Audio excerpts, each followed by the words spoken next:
If you saw my review of the HP Spectre x360 last year, the one with the Skylake processor, you know I came away loving that device. And judging by the amount of views it received, I guess you liked it as well. So I was really hyped when HP released the follow-up, the one with the Kaby Lake processor that they recently released. Hi, my name's Andrew, and this is the review of the HP Spectre x360 running the Kaby Lake processor. Let's find out if it's worth your money.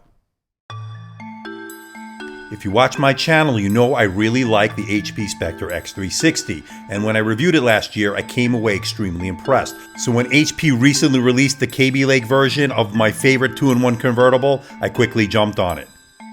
This bad boy that I'm testing has a Core i7-7500U CPU. It's got 8 GB of DDR3 memory and 256 gigs of NVMe SSD storage.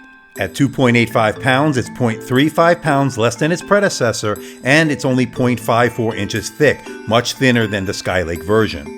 This being a convertible, it has a 360-degree hinge. You can do tablet mode, tent mode, media mode, and of course, laptop mode. And with its lighter weight, it's much more manageable as a tablet, much more so than the Skylake version that I tested last year. HP decided to go with a 13.3-inch IPS display at a resolution of 1920 by 1080, a lower resolution than its predecessor, which offered a QHD variant. At 166 pixels per inch and 318 nits, it is a sharp and bright display, and they managed to shave the bezels down to 5.5 millimeters, not quite as thin as the Dell XPS 13s, but thin nonetheless. This is a really sharp display, and overall I'm very impressed with this full HD panel. Now, I would have preferred a QHD version, but I understand the battery saving you'll get from a 1080p panel and the fact that it will not have to drive as many pixels. Overall, this is one sharp, great looking display. One thing they did take away, pen support. Its all-metal build quality really screams premium look and feel, and its sturdy metal hinge really performed well with its 360-degree rotating action. Despite being thinner than its predecessor, they still managed to give you a nice array of ports. Here's what you get with the Kaby Lake version. On the right side of the device, you get your volume rocker up and down, and you get 2 USB Type-C ports. Now they're both Thunderbolt 3, and they both can charge the device. Really nice touch. You can connect 4K monitors to them without any issues.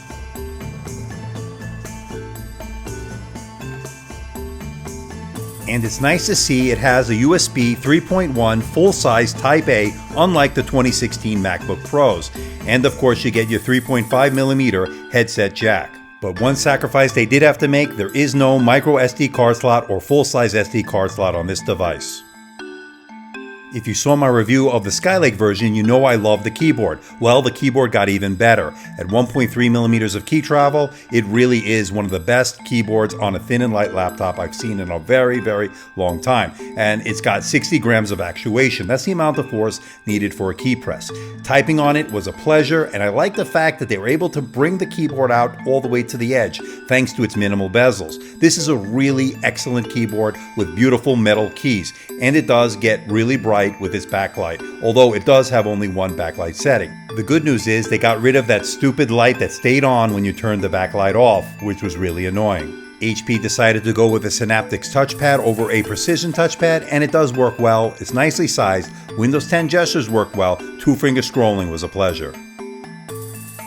HP managed to outfit this device with 4 speakers, or quad speakers, and they are Bang & Olufsen branded, and they sound great.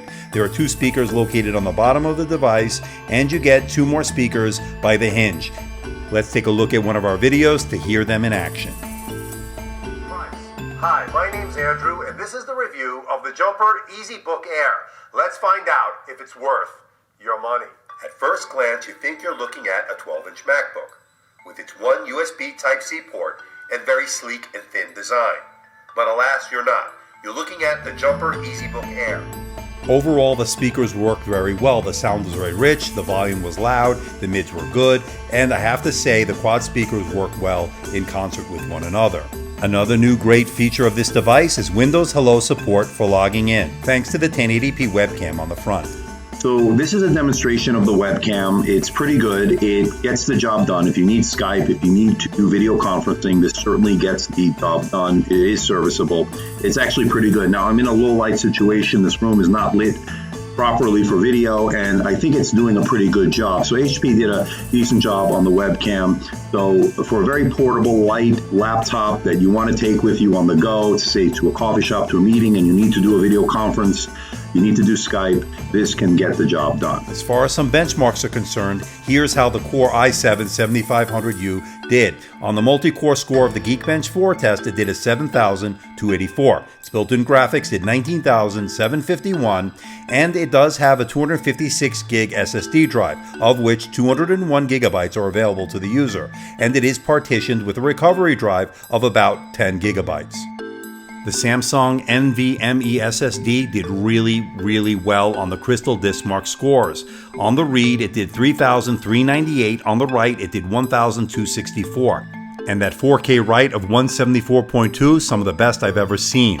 On the Octane 2.0 score, it did 33,829. You can certainly do some 1080p video editing, Photoshop, and some gaming on this laptop. This really impressed me. As far as wireless is concerned, it uses dual band wireless AC and it uses Bluetooth 4.0. The wireless worked well and reception was good on all fronts. The HP Spectre x360 has a 57.8 watt-hour battery, and here's how it did on the AMD Tech Endurance test. It did 8 hours and 45 minutes of web surfing, 10 hours of light use, and under heavy load you're going to get about 6 hours. Now it does charge pretty fast, about 90% in 90 minutes. So can I recommend the HP Spectre x360 with the Kaby Lake processor? Is it worth your hard-earned money? And the answer is an emphatic yes. Here's what I like. I like its bright, full HD IPS touch display, its really good battery life, its superb keyboard, its powerful quad speakers, its sleek design, and the fact that it has Windows Hello and Thunderbolt 3 support. And as with any device, there are things that need improvement. First, I think it could have used an SD card slot, or even a micro SD card slot with its thin profile. And although the Synaptics touchpad worked well, I think the Precision touchpad would have been better. And they took away the pen support that its predecessor did have. And so far, there is no QHD version available, but I have a sneaking suspicion they will introduce one later this year.